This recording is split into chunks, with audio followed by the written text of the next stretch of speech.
ಸ್ನೇಹಿತರೆ ನಮಸ್ಕಾರ. ದೈವಗಳು ಹಿಂದೂ ಸಂಪ್ರದಾಯದ ಒಂದು ಪ್ರಮುಖ ಭಾಗವಾಗಿದ್ದು, ತಾಂಡವ ಶಕ್ತಿಯ ರೂಪದಲ್ಲಿ ಭೂಮಿಯಲ್ಲಿಯೇ ಸಜೀವವಾಗಿ ಕಾರ್ಯನಿರ್ವಹಿಸುವ ಪರಮಶಕ್ತಿಯ ಪ್ರತೀಕಗಳಾಗಿದ್ದಾರೆ.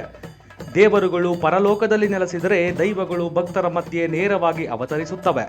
ತುಳುನಾಡು ದೈವಗಳ ಭೂಮಿ ಎಂಬಂತೆ ದೈವಗಳು ತುಳುನಾಡಿಗೆ ಆಗಮಿಸಿದ ಇತಿಹಾಸದ ಪುಟವೊಂದನ್ನ, ಹಾಗೆ ದೇವರು ಮತ್ತು ದೈವಗಳೆರಡಕ್ಕೂ ನಡುವೆ ನಡೆಯುವ ನೇಮೋತ್ಸವದ ಇತಿಹಾಸದ ಜಾಗವೊಂದರ ಬಗ್ಗೆ ನಾವು ನಿಮಗೆ ಹೇಳ ಹೊರಟಿದ್ದೇವೆ.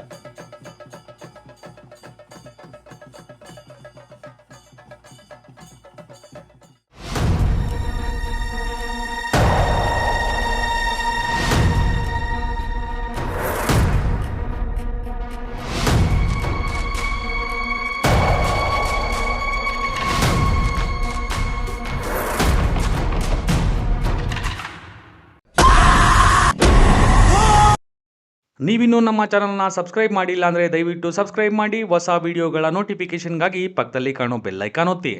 ಕರ್ನಾಟಕದ ಇತರೆ ಭಾಗಗಳಲ್ಲಿ ದೇವರು ಹಾಗೂ ದೇವತೆಗಳ ಪೂಜೆ ದೇವಸ್ಥಾನಗಳಲ್ಲಿ ನಡೆಯುತ್ತೆ. ನಿತ್ಯ ಪೂಜೆ, ಹೋಮ, ಅಭಿಷೇಕ, ದೇವರ ಆರತಿಯ ವಿಧಿವಿಧಾನಗಳಿಂದ ಮಾಡಲಾಗುತ್ತೆ. ಪೂಜೆಯಲ್ಲಿ ವೇದ, ಮಂತ್ರ ಹಾಗೂ ಶಾಸ್ತ್ರೀಯ ವಿಧಿಗಳು ಪ್ರಮುಖವಾಗಿರುತ್ತವೆ. ಹಿಂದೂ ಧರ್ಮದ ಪ್ರಮುಖ ದೇವರುಗಳು ಶಿವ, ವಿಷ್ಣು, ಲಕ್ಷ್ಮಿ, ದುರ್ಗಾ, ಗಣಪತಿ, ಅಯ್ಯಪ್ಪ, ಸುಬ್ರಹ್ಮಣ್ಯ ಮತ್ತು ಇತರೆ ದೇವತೆಗಳ ಆರಾಧನೆ ಸರ್ವೇ ಸಾಮಾನ್ಯ. ಆದರೆ ತುಳುನಾಡು ದೈವಗಳ ಆರಾಧನೆಯೇ ವಿಭಿನ್ನ. ಇಲ್ಲಿ ದೈವಗಳನ್ನ ನೇರ ಶಕ್ತಿಯ ರೂಪವಾಗಿ ನೋಡಲಾಗುತ್ತದೆ.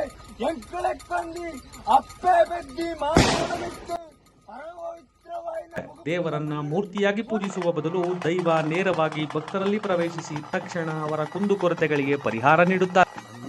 ದೈವಕೋಲ ಮತ್ತು ನೇಮ ಇದು ತುಳುನಾಡಿನ ಅನನ್ಯ ಸಂಪ್ರದಾಯ. ಇದರಲ್ಲಿ ದೈವ ವೇಷ ತೊಟ್ಟು ವ್ಯಕ್ತಿಯ ಮೇಲೆ ಆ ದೈವದ ಶಕ್ತಿ ಅನಾವರಣಗೊಳ್ಳುತ್ತದೆ.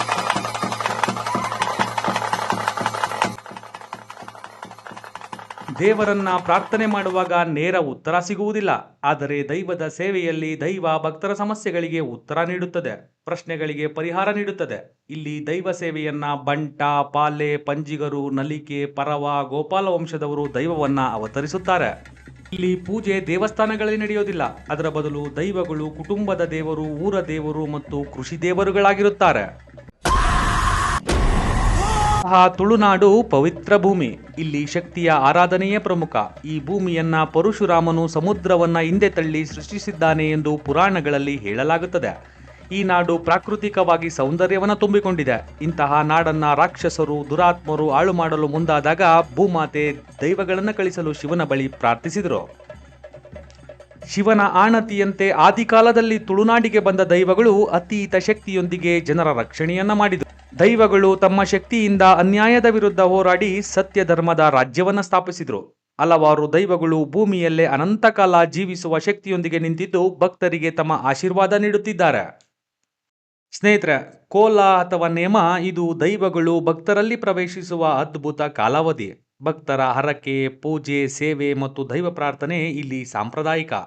ಯಾವುದೇ ಕುಂದುಕೊರತೆ, ಕಷ್ಟಗಳು, ಸಮಸ್ಯೆಗಳಾದರೂ ದೈವ ಸೇವೆಯಿಂದ ಪರಿಹಾರವಿದೆ ಎಂದು ಭಕ್ತರು ಭಾವಿಸುತ್ತಾರೆ.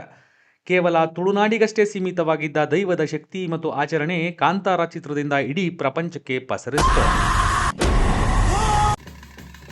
ಧಾರ್ಮಿಕ ಪರಂಪರೆಯ ಅತ್ಯಂತ ಭಾವನಾತ್ಮಕ ಹಾಗೂ ಶಕ್ತಿಪೂರ್ಣ ಆಚರಣೆಯಾಗಿರುವ ದೈವಕೋಲ ಮಹೋತ್ಸವ ಶ್ರೀ ಮಂಜುನಾಥ ಸ್ವಾಮಿ ದೇಗುಲ ಕಾಂಚೋಡುವಿನಲ್ಲಿ ಇದೇ ಫೆಬ್ರವರಿ 11ರಿಂದ 15ರವರೆಗೆ ನಡೆಯುತ್ತಿದೆ. ಇದು ಭಕ್ತರಿಗೆ ದೈವದ ಕೃಪೆ, ಅನುಗ್ರಹ ಮತ್ತು ಆಶೀರ್ವಾದ ಪಡೆಯುವ ಅಪರೂಪದ ಅವಕಾಶ.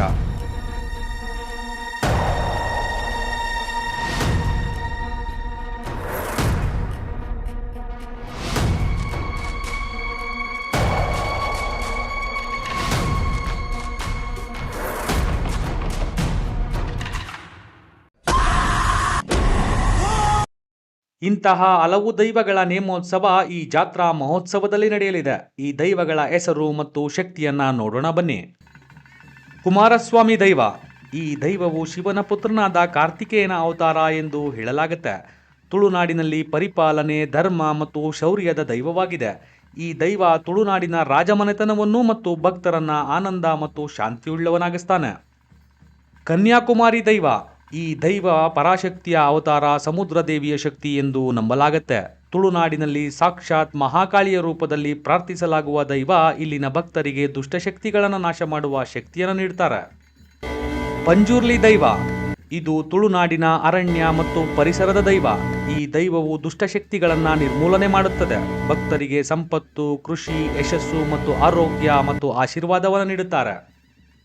ಕಲ್ಲೇರಿ ತಾಯಿ ದೈವ. ಇದು ಕುಲದೈವ. ಕಷ್ಟ ಕಾಲದಲ್ಲಿ ಕುಟುಂಬಕ್ಕೆ ಭದ್ರತೆಯನ್ನು ಒದಗಿಸುತ್ತದೆ. ಈ ದೈವವನ್ನು ನಂಬಿದರೆ ಅಕಾಲ ಮೃತ್ಯು ಮತ್ತು ಅನಾರೋಗ್ಯದಿಂದ ಕಾಪಾಡುತ್ತದೆ ಎಂಬ ನಂಬಿಕೆ ಇದೆ. ಇದು ತುಳುನಾಡಿನ ನಿಜವಾದ ಆಸ್ಥಾನ ದೈವ. ಗುಳಿಗ ದೈವ. ಇದು ಶಿವನ ಪರಮ ಭದ್ರಕಾಳಿ ರೂಪ.